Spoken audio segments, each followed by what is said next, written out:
day, there was a man called Joe Logan. He had a hard time getting a job as nobody trusted him, as he lost all of his money buying candy, video games, and gambling. But as some employees of Patrickmorin noticed him living in his cardboard homes, they decided to give him a chance.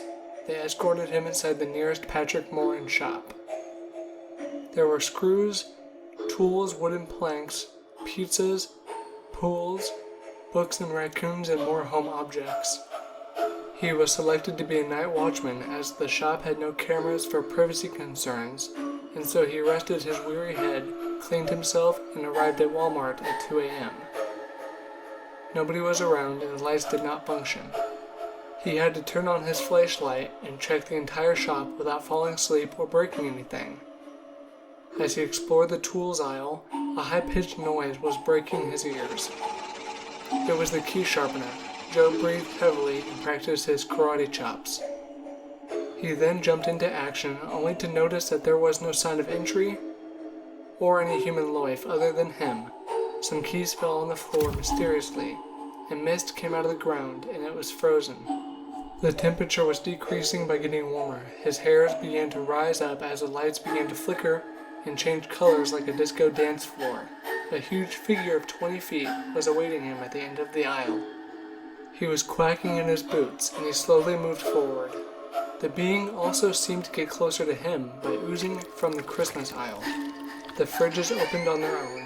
The tools floated in the air, and ketchup was coming out of the candy bags. As they were both a few centimeters away, the being showed its ugly face, which was made out of meat and crisps and chocolate bars, and it exclaimed loudly, "I am your nemesis." Joe replied as he was literally burning from the cold temperature. "Oh no, I have a nemesis? This is the end."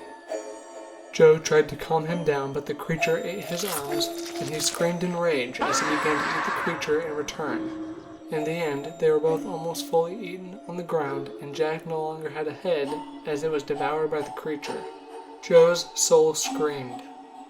"I ain't the sharpest tool in the shed," the creature said in its last breath. "Now you will be my nemesis for all eternity. You taste yummy, by the way." The monster then dissolved and joined the body of Joe, and he stood taller, stronger, stupider, and ugly. Till this day, employees have been eaten by Joe, and he became more and more powerful. All of this happened in the present, the future, the past, I don't know.